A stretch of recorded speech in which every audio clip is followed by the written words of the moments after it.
March of 2021, the United Kingdom was brought to its knees by a crime so horrific, so disturbing, that it would forever change the way the nation thought about safety, trust, and those sworn to protect us.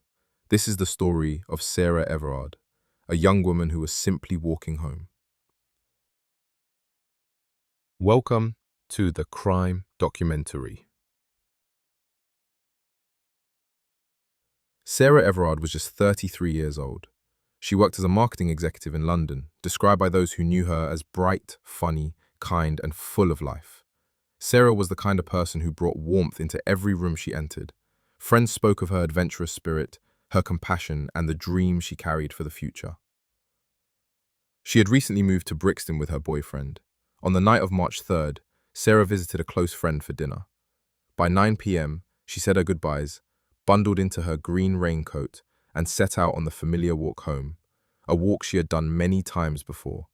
But this walk would be her last. The early part of Sarah's walk seemed entirely ordinary. She spoke to her boyfriend on the phone for about 15 minutes, chatting casually as she strolled. Nothing unusual, nothing alarming, and then silence. That was the last anyone heard from her. When Sarah didn't make it home, her loved ones grew worried. This wasn't like her. She was reliable, thoughtful, the kind of person who always let people know where she was. The next morning, her family reported her missing. At first, it seemed like one of the many tragic but sadly common cases of a young woman disappearing in London. But this time, it was different.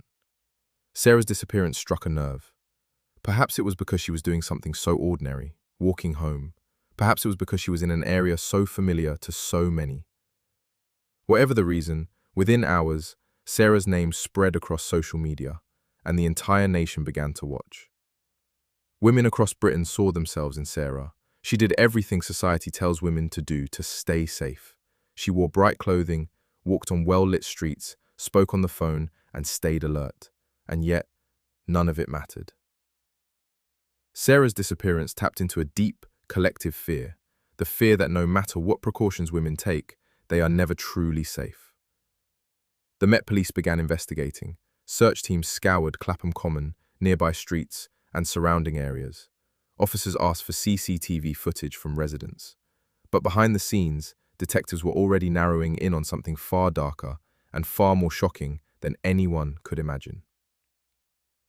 As the days passed, the nation held its breath. Where was Sarah? And soon, when answers came, they would shatter Britain's trust in its own protectors. March 4th, 2021. Sarah Everard had been missing for less than 24 hours, but already her loved ones knew something was terribly wrong. Sarah's family described her as responsible and reliable. For her not to come home was out of character. Police quickly escalated the case. Soon the case wasn't just a missing person, it was a national story.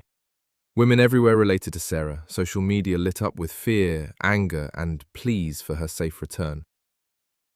CCTV became crucial. Investigators traced her last movements. At 9:28 p.m., a bus camera caught her walking along Poinders Road. She looked calm, unaware of what was coming. But soon after, she vanished. The disappearance would spark one of the largest searches in modern Met Police history. While the public hoped Sarah was still alive, detectives discovered chilling CCTV footage. It showed a white car stopping where Sarah had last been seen. A figure approached her. Within minutes, she was gone. Detectives ran the license plate. The car belonged to Wayne Couzens, a serving Metropolitan police officer. Couzens wasn't just any officer. He worked with the Parliamentary and Diplomatic Protection Command, the very unit meant to guard government buildings, MPs, and embassies. The revelation was chilling. A protector had become a predator. On March 9th, police arrested Couzens at his home in Kent. Inside his car, they found evidence linking him to Sarah's disappearance. The country was in shock. On March 10th, the search came to a heartbreaking end. In Woodland near Ashford, Kent, detectives discovered human remains. Within days, forensic tests confirmed the worst fears. It was Sarah Everard. The news devastated the nation. Women had been praying for a miracle. Instead, Britain faced a nightmare. How could a serving police officer kidnap, rape, and murder a woman he'd never met? The discovery ignited a firestorm. Sarah's case wasn't just a tragedy, it was a turning point. Across the UK, women voiced their anger. Stories poured out online of harassment, stalking, and fear. Vigils were planned across the country. Clapham Common became the epicenter, a sea of candles for Sarah. But when police moved to break up the gathering, citing COVID restrictions, it sparked outrage.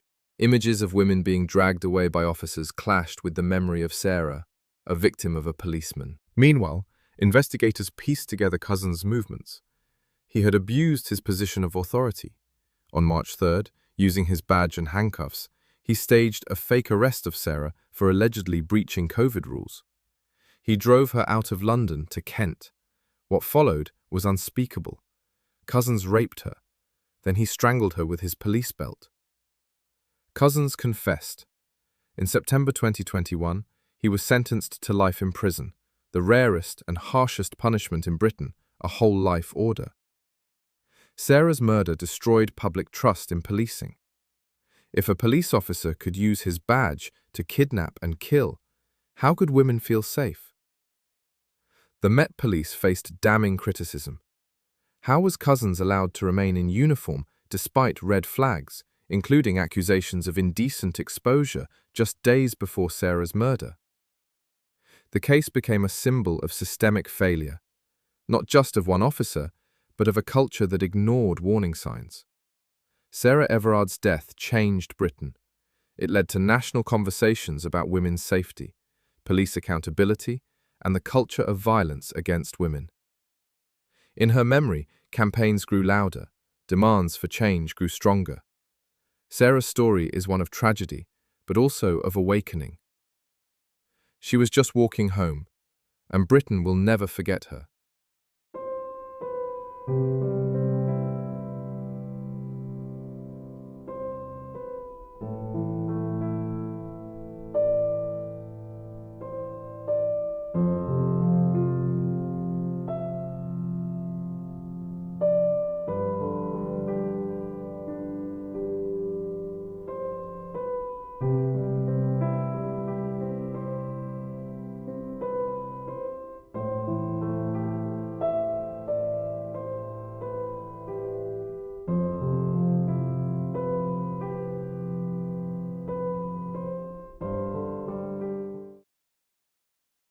Like and subscribe for more real crime stories, turn on notifications, because the next case might be even darker.